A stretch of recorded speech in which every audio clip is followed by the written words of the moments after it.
Hello friends, आपका स्वागत है हमारे चैनल में। भूटान एक छोटा, शांत और सुंदर देश है जिसे land of the thunder dragon के नाम से जाना जाता है।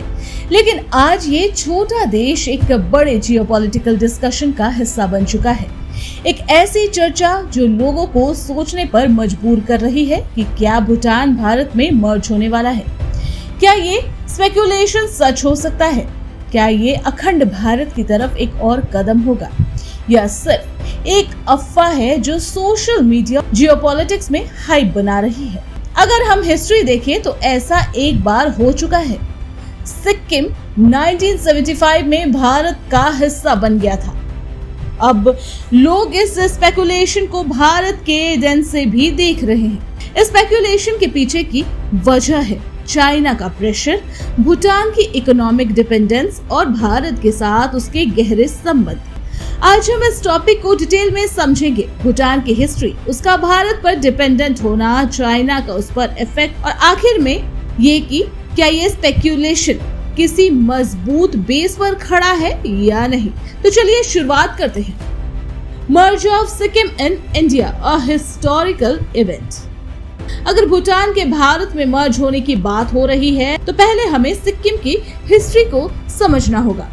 सिक्किम भी कभी एक स्वतंत्र मोनार्ची था जिसमें चोग्याल नाम के राजा का शासन था। लेकिन 1970 के दौरान वहां लोकतंत्र की मांग तेज होने लगी और लोकल पार्टीज भारत के साथ जुड़ने की मांग करने लगी। सिक्किम के राजा और उसी के सिटीजन के बीच टेंशन बढ़ने लगी। 1975 में एक रेफरेंडम हुआ जिसमें 97% से ज्यादा सिक्किम के लोगों ने भारत के साथ जुड़ने के पक्ष में वोट दिया। ये एक हिस्टोरिकल डिसीजन था और उसके बाद सिक्किम भारत का 22वां राज्य बन गया। आज भूटान भी एक मोनार्ची है, लेकिन यहाँ सिक्किम जैसे लोकतांत्रिक हलचल नहीं है। फिर भी लोग स्पेकुलेट कर रहे हैं कि क्या भूटान भी कभी इसी रास्ते पर जा सकता है। क्या ये स्पेकुलेशन सिर्फ एक हाइपोथेटिकल थ्योरी है या इसमें कुछ ग्राउंड रियलिटी भी छुपी है? Bhutan's dependence on India, how strong is this friendship? Bhutan और भारत के रिलेशन हमेशा ही फ्रेंडशिप और कोऑपरेशन पर बेस्ड रहे हैं। दोनों देश 1949 से एक डिप्लोमेटिक ट्रीटी से जुड़े हैं जिसमें लिखा गया था कि भूटान अपनी विदेश नीति भारत के साथ कोऑर्डिनेट करेगा। 2007 में इसे अपडेट कर दिया गया जिसमें भूटान को थोड़ी और स्वतंत्रता मिली। लेकिन भारत अब भी भूटान का एक सबसे बड़ा स्ट्रेटेजिक और इकोनॉमिक पार्टनर है। भूटान का इकोनॉमिक ग्रोथ भी भारत से जुड़ा है। भूटान की जीडीपी का एक बड़ा हिस्सा भारत के सपोर्ट और इन्वेस्टमेंट पर टिका है। भूटान का हाइड्रो पावर सेक्टर भारत के मदद से डेवलप हुआ है और भारत भूटान से बिजली खरीदता है जो उसकी इकोनॉमी का एक बड़ा हिस्सा है। सिर्फ इकोनॉमी ही नहीं, भूटान की सिक्योरिटी भी भारत के सपोर्ट पर टिकी है। भूटान अपनी सेना को भारत की मदद से ट्रेन करता है और उसके पास अपनी कोई स्ट्रॉन्ग मिलिट्री नहीं है। इसका सबसे बड़ा प्रूफ 2017 का डोकलाम स्टैंड ऑफ है जिसमें चाइना भूटान के बॉर्डर पर आगे बढ़ रहा था, लेकिन भारत ने इंटरवेन करके उसे रोक दिया। ये सब दिखाता है कि भूटान भारत पर काफी डिपेंडेंट है। लेकिन इसका मतलब ये नहीं कि वो भारत के साथ मर्ज होना चाहता है। लेकिन अगर चाइना का प्रेशर बढ़ता गया तो शायद सिचुएशन अलग हो सकती है।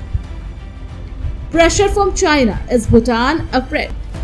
भूटान और चाइना के बीच सीमा विवाद एक बड़ा जियोपॉलिटिकल इशू है। चाइना लगातार भूटान के अलग अलग इलाकों पर अपना दावा कर रहा है। सबसे बड़ा विवाद डोकलाम प्लेटो को लेकर है जहां चाइना ने रोड कंस्ट्रक्शन करने की कोशिश की थी।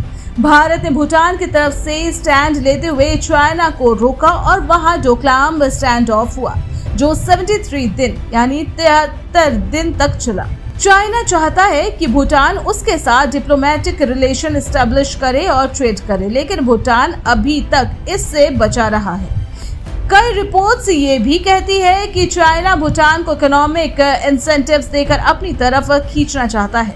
यही वजह है कि कुछ लोग मानते हैं कि अगर चाइना का प्रेशर बढ़ता रहा तो भूटान भारत के और करीब आ सकता है। लेकिन ये स्पेकुलेट करना कि भारत भूटान में मर्ज हो जाएगा अभी भी सिर्फ एक कल्पना है। Will Bhutan be included in India? अब सवाल ये है कि क्या भूटान भारत का हिस्सा बनने के लिए तैयार है। अगर ग्राउंड रियलिटी देखें तो अभी तक भूटान ने ऐसा कोई सिग्नल नहीं दिया है। भूटान एक इंडिपेंडेंट मोनार्ची है और उसके लोग अपने अलग पहचान बनाकर रखना चाहते हैं। अभी तक कोई ऑफिशियल स्टेटमेंट नहीं आया है जो इस स्पेकुलेशन को सपोर्ट करे। हाँ, भूटान भारत का क्लोज पार्टनर है, लेकिन दोनों के रिलेशन फ्रेंडशिप और कोऑपरेशन पर रूटेड है, मर्ज की सोच पर नहीं। लेकिन जियोपॉलिटिकल दुनिया में कभी भी नए डेवलपमेंट्स हो सकते हैं और अगर फ्यूचर में कोई बड़ा पॉलिटिकल शिफ्ट आता है तो कुछ भी पॉसिबल है। भूटान भारत का एक सबसे ट्रस्टवर्दी एली और दोनों के बीच रिलेशन बहुत मजबूत है। भूटान भारत के सपोर्ट से अपनी इकोनॉमी और सिक्योरिटी को मैनेज कर रही है, लेकिन इसका ये मतलब नहीं कि वो भारत का हिस्सा बनने वाला है। ये स्पेकुलेशन अभी तक सिर्फ एक कल्पना है, ना कि एक ग्राउंड रियलिटी। लेकिन चाइना के प्रेशर और भूटान की भारत पर डिपेंडेंसी देखते हुए फ्यूचर में नए जियोपॉलिटिकल इक्वेशन बन सकते हैं। आपको क्या लगता है, क्या कभी भूटान भारत का हिस्सा बन सकता है? अपना ओपिनियन हमें कमेंट में जरूर बताएं और अगर आपको ये वीडियो इन्फॉर्मेटिव लगी तो लाइक, शेयर एंड सब्सक्राइब करना न भूलें। Thanks for watching.